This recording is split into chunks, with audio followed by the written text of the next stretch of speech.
with two guests today.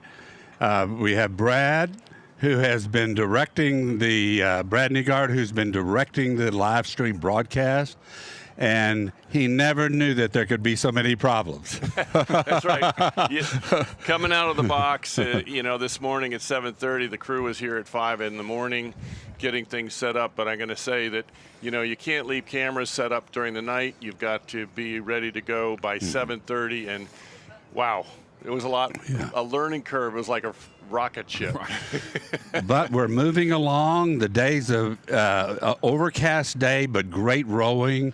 And we're joined today with Brian Baptiste, who has an outstanding for. Brian is the athletics director at LaSalle College, and there's no college that has a greater identity to the Dadville Regatta than LaSalle. No, I've always said there's been something in the water with the LaSalle people because the most dedicated group of board of directors and alums are the LaSalle crews. No, absolutely, and I'm so fortunate to be able to be a part of that family and that community. And one of the things that we talk about at LaSalle is just by association, right? And that means that it's important for us to be able to achieve more together. So it's great to be part of the Dadville. It's great to be able to see our young people out there having a fantastic outcome. And when we think about the ability for them to once again, they work so hard. They work so hard for this opportunity, and I just couldn't be more thankful and proud of them. Thank you very much for your sponsorship of making this program that you're on right now possible.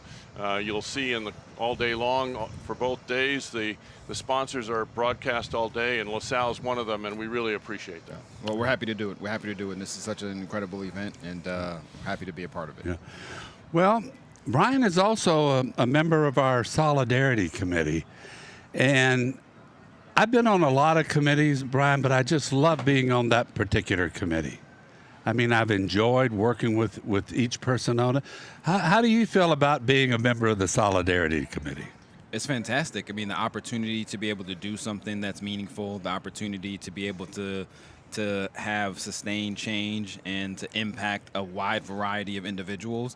And then just to be surrounded by members of the board that, care deeply about, equity, care deeply about excellence, care deeply about, teamwork and making sure that we can, enhance the experience for, those rowing participants now, but also like the surrounding community. So it's just, it's incredible. And certainly we have a lot of work that we want to be able to continue to do, but it's about having individuals like yourself that have a commitment and want to be able to do something really impactful. When we first got started with the committee, my good friend Kevin Davis, who chaired it at the time before he moved to California, he said, I've been on a lot of committees like this, but they haven't sustained themselves. And I said, well, we're going to be different. We're going to continue to go. We're going to have organizational change so we cannot slip. Right. And I think that we have 4 athletics directors on that committee. I mean, not all active at the time, but 2 of us have retired. And I think that says a lot for that committee. I enjoy it so much because, like you're supporting this regatta. You're not only supporting it, as Brad said, by being involved on the board of directors, but on the Solidarity Committee, but also supporting the live stream. And that helps get our message out. I mean, that's the whole point of what we're trying to do is create a really great product to share and spread the word. Absolutely. I mean, you think about, like Kevin Davis, right, another LaSalle alum, and when you talk about the composition of the Solidarity Committee, I think it's really unique to be able to talk about the fact that you have multiple athletic directors, right? Some that are still active, some that are retired, but it gives you the ability to have a diversity of experiences and perspectives. And so I think whenever you're trying to make really sustained change, you have to be able to have, outlooks and experiences that can say, hey, listen, have we thought about this, right? Have we thought about that? And so that's what I really enjoyed about our calls and the work that we're trying to get done. And I think also just the mentality of how to get into the athletics itself. I mean, that is the doorway, is the athletic director, of course. And so what a great way to do that. Absolutely. Absolutely. I think about the internship, right? And those conversations and being able to pick up the phone, right? Now, that was a challenge that was worthy of our committee. Yes. Yeah. Because there's so many reasons why you wouldn't continue our internship program because all the obstacles. But with the athletic directors, it just seemed, and of course Lauren too, Vitas. I mean, she's an attorney. I mean, she got us a major sponsor so we could promote the youth. Why don't you explain us a little about what we were looking for as far as an experience of that internship for minority-type students? Yeah. So it's an incredible opportunity because I think when you give folks the ability, young people the ability to have experiences within the athletic department, and we really wanted to diversify that experience, right? To not say, hey, listen, you can only do work in X department, but to give them, you know, a 3-4 week experiential outcome where they can understand, well, do I like communications? Do I like compliance? Do I like marketing, right? Do I like some of those things?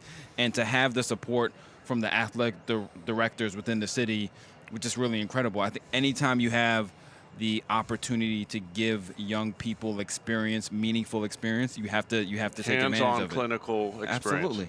And you know, we think of athletics a lot of times of the competition and who comes first, but there's a huge business. You know, the athletic department is a huge a combination of budgets and equipment and coaches, and maybe the interns get to see that. Absolutely. And then they can figure out, is this something that I want to do long term? Is this something that I didn't even realize was a possibility? Because to your point, you see the competition, but you don't see how the sausage is made, right? And so to be able to look at those various experiences. I mean, I remember when, you know, I always wanted to work in athletics, and how I got into college athletics was through compliance. I didn't realize compliance was even an opportunity, right? And so now think about if you're a young person and you have that experience now, when you continue to sort of navigate through your journey, you can say, okay, well, how do I build on those experiences to make sure that I am a even more attractive candidate? Isn't it interesting, to your own story, just a moment in time gives you a direction for your whole life. You didn't realize that was going to happen. You walk in a door, and the door leads down a hallway that you never thought would happen. And here you are, athletic director, and you said you started off as just compliant. Absolutely. I mean, it was, don't say compliant. That is the most esoteric field in the whole athletic department. I mean, when I ever found a great compliance officer, she could write her ticket. And since it was a she, I'd say she could write her ticket. She could do no wrong. Yeah. Because it's such a, that's a pressure feel to make sure that you're doing everything right, and the coaches are. And I would say, you know, it's two sides. One, you want to get them on the field or out in practice, but you can't unless you comply. So, you know, you're the bad guy. Yeah. And then yet you're the bad guy if you let them go through. Right. So you may have heard this before, but I remember our coaches saying this. This person played, but hadn't cleared everything. And then the coach says, well, you let them play. you signed off on it. You know, I need this person right away. I need him right away. Right. You know, the pressure, and the unique thing about being in compliance is it gives you a lens into a variety of different areas within the department, right? So you're thinking, you know, you're hearing from marketing or development or you know, other areas. You're working with coaches, and I think what's important, and we go back even to the Solidarity Committee, right? We want to get from A to D, right? And when you think about your conversation with Kevin about making sure that it's sustainable, work really hard. And maybe we can't get to D right away, but we're going to work really hard to get to C.